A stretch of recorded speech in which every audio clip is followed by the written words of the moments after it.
इस वीडियो में जहां चाह वहां राह पाठ की अभ्यास पुस्तिका को पूरा करेंगे।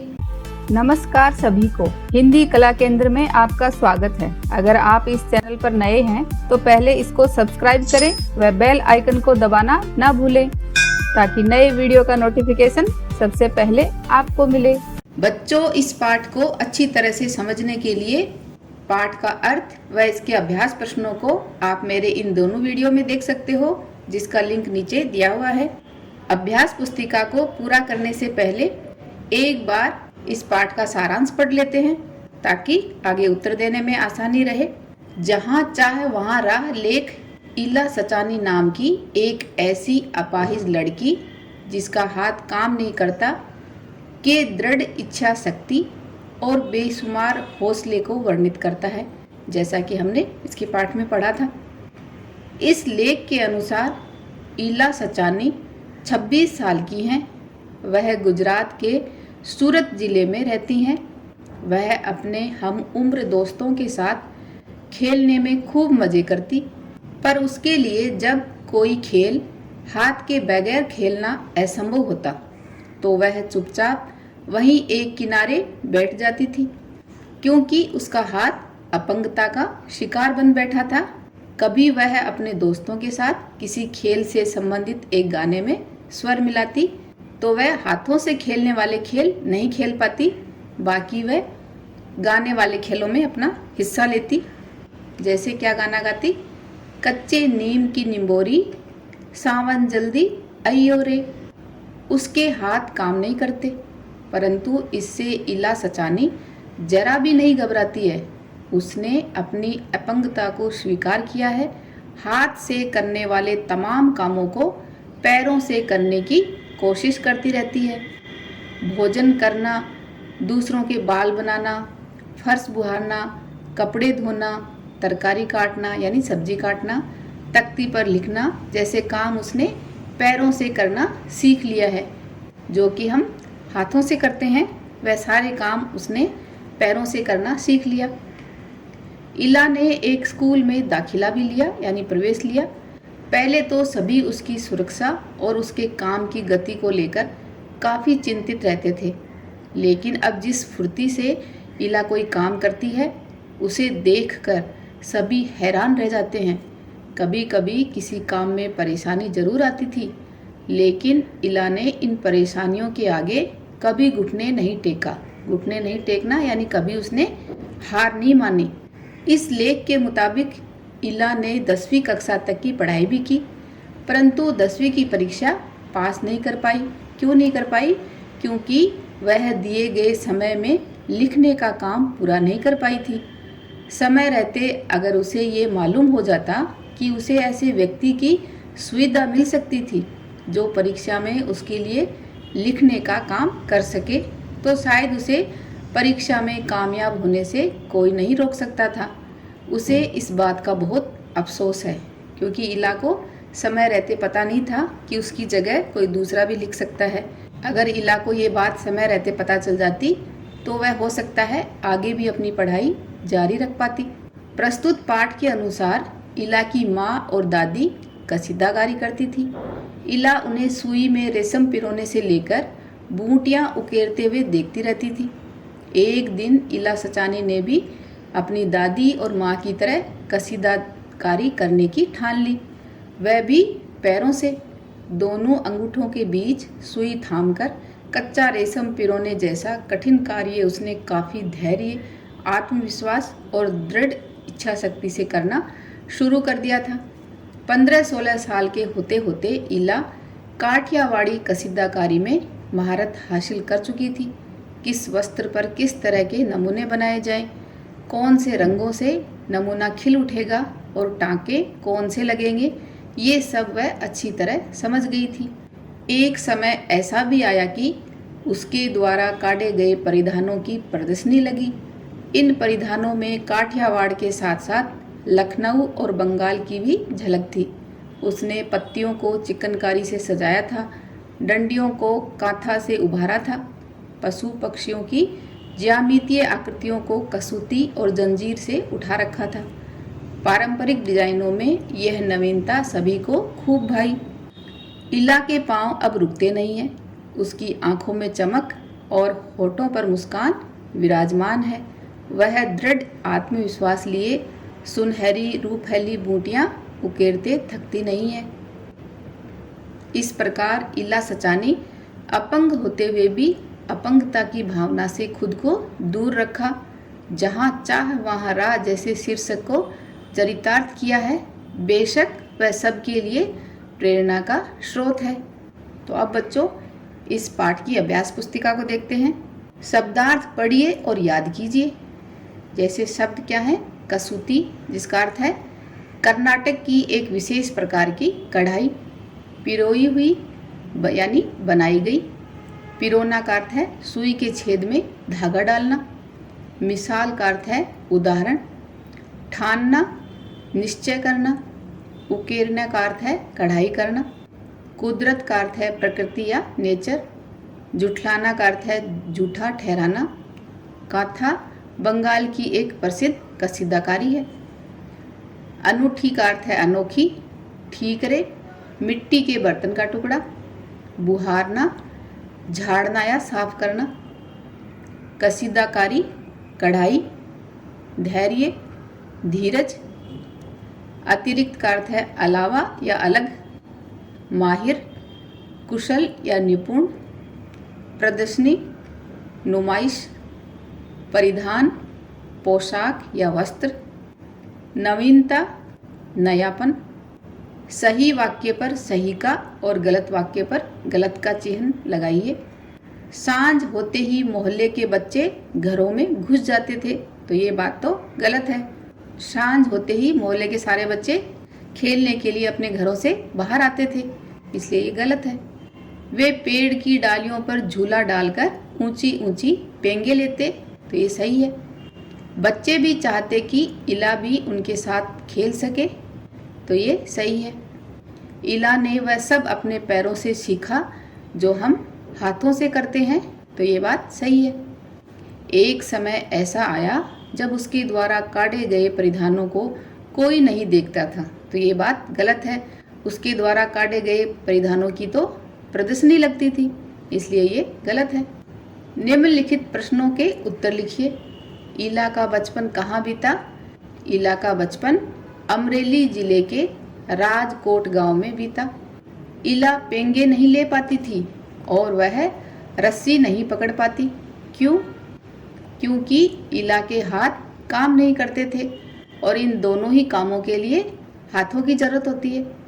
इला को स्कूल में दाखिला लेने में परेशानी क्यों हुई? कहीं तो इला की सुरक्षा की चिंता थी और कहीं उसके काम करने की गति को देखकर उसे स्कूल में दाखिला लेने में परेशानी हुई। इला ने कौन सी कक्षा तक पढ़ाई की? इला ने 10वीं कक्षा तक पढ़ाई की। समय रहते इला को कौन सी जानकारी नहीं मिली? तो समय रहते इला के पास ये जानकारी नहीं मिली कि इला को परीक्षा में अतिरिक्त समय और ऐसे व्यक्ति की सुविधा भी मिल सकती थी जो उसके लिए लिखने का काम कर सके। ये बात उसको बाद में पता चली जब उसने 10वीं कक्षा की परीक्षा दे दी। तो इससे उसको क्या नुकसान हुआ? इससे इला 10वीं पास नहीं कर सकी, जिससे वह आगे पढ़ नहीं पाई। इला ने कसीदाकारी किनसे सीखी? इला ने कसीदाकारी अपनी माँ और दादी से सीखी। विपरीतार्थक यानी विलोम शब्द लिखिए, विपरीत अर्थ वाले। सांझ के विपरीत यानी उसके उल्टा, सवेरा। विष का अमृत। फुर्ती सुस्ती। विश्वास अविश्वास। नवीन प्राचीन। बचपन बुढ़ापा। नीचे लिखे शब्दों का सही उच्चारण कीजिए और लिखिए। तो यहाँ पर जो नीचे शब्द दिए गए हैं उनको अच्छी तरह पढ़ना है और लिखना है। काठ या वाड़ी, तो इस तरह लिखते जाइए। प्रदर्शनी, ज्यामितीय आकृतियाँ, अतिरिक्त। नीचे दिए गए वाक्यों में से क्रिया शब्द छांट कर लिखिए। क्रिया यानी किसी काम का करना या होना, जिससे पता चले वो शब्द क्या कहलाते हैं, क्रिया। मलमली धोती का बादामी रंग खिल उठा था, तो यहाँ पर खिल उठना क्रिया है, तो खिलना शब्द कह सकते हैं। पल्लू पर भरवा टांके अपना कमाल दिखा रहे थे, इस वाक्य में कमाल दिखाना क्रिया शब्द है। सुनहरे रूपहले बेल बूटों से जान आ गई थी, तो जान आना यहाँ क्रिया शब्द हुआ। इन बेल बूटों को सजाया था इला सचानी ने, तो क्या किया इला सचानी ने, सजाया था, तो सजाना। इला की हिम्मत की अनूठी मिसाल है ये कढ़ाई के नमूने, तो यहाँ पर क्रिया शब्द हुआ कढ़ाई। पाठ में से योजक चिह्न छांट कर लिखिए, तो बच्चों आप कोई भी दो शब्दों के बीच में ये चिह्न देखोगे तो ये योजक चिह्न कहलाता है, तो पाठ में से छांट कर यहाँ लिखना है। जैसे सुनहरे रूपहले, आड़ी तिरछी, इधर उधर, टूटे फूटे, कभी कभार, विष अमृत, दाल भात, 15-16। ऐसे ही बच्चों और भी शब्द हैं जिनको आपको मुझे कमेंट बॉक्स में लिखकर बताना है। देखते हैं आप कितने शब्द और ढूंढ पाते हो। उचित स्थानों में रेफ और पदेन लगाकर शब्द पूरे कीजिए, तो ये बच्चों जो रे ऊपर लगता है वह क्या कहलाता है, रेफ, और जो नीचे लगता है यानी पैरों में लगता है वो पदेन। तो यहाँ पर कौन सा रे लगेगा, फर्श। प्रदर्शनी, तो ये पदेन हुआ। 15, तो यहाँ पर ये पदेन लगा। ट्रक, धैर्य, यहाँ पर रेफ। ड्रम। यदि इला आपके विद्यालय में होती तो आप उसकी क्या सहायता करते, लिखिए। तो सोचिए और बताइए आप इला की क्या सहायता करते। यदि इला हमारे विद्यालय में होती तो मैं उसकी इन कठिनाइयों का सामना करने में मदद करती, जैसे जल्दी लिखना, उसकी किताबें बस्ते से निकालना व डालना, उसका सामान उठाना, उसके साथ कोई खेल खेलना, उसे बस में चढ़ने उतरने में मदद करना आदि। अपने दादाजी को पत्र लिखकर उनका हालचाल पूछिए। तो ये बच्चों पत्र कैसे लिखा जाता है, इसके लिए आप मेरे इस अनौपचारिक पत्र वाले वीडियो में देख सकते हो, जिसका लिंक नीचे दिया हुआ है, जिसमें आप देख सकते हो कि अनौपचारिक पत्र कैसे लिखा जाएगा। तो जो दादाजी को पत्र लिखा जाएगा वह किस में आएगा, अनौपचारिक पत्र में। तो चलिए दादाजी को पत्र लिखते हैं। सबसे पहले कहाँ से पत्र लिख रहे हो, कौन सी तारीख को लिख रहे हो, उसके बाद संबोधन। तो आदरणीय दादाजी, सादर प्रणाम। हम सब भगवान की कृपा से दिल्ली में कुशल मंगल हैं और कामना करते हैं कि आप और दादी जी भी गांव में आराम से होंगे। दादाजी, उम्मीद करती हूँ कि आप अपनी सेहत का पूरा ध्यान रख रहे होंगे तथा अपनी दवाइयाँ वक्त पर ले रहे होंगे।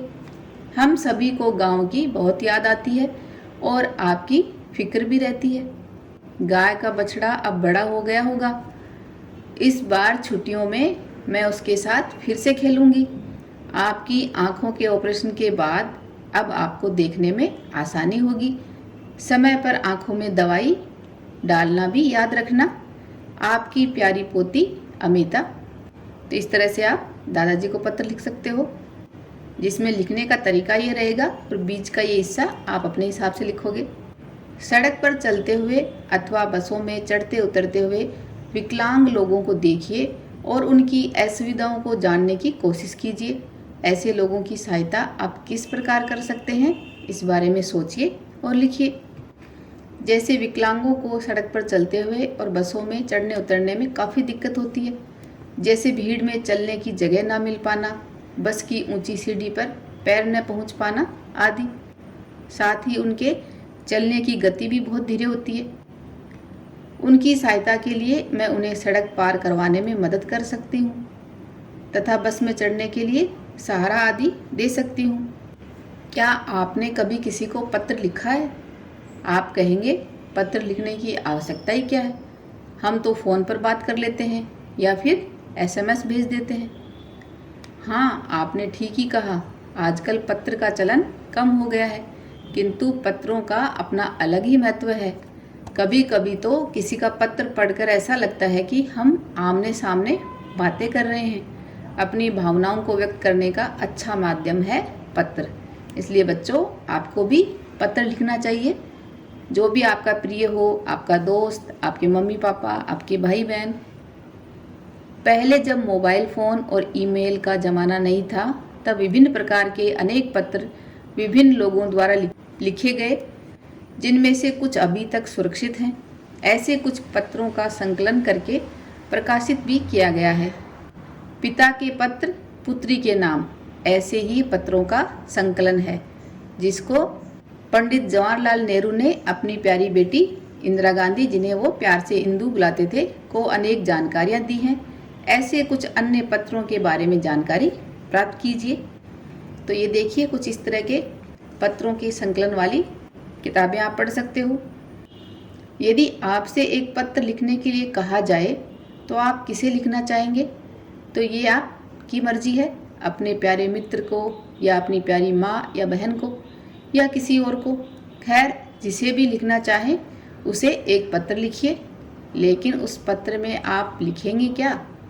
खूब सोचिए, फिर ठीक से किसी को पत्र लिखिए। तो पत्र कैसे लिखा जाएगा वो आप मेरे पत्र लिखने वाले वीडियो में देख सकते हो।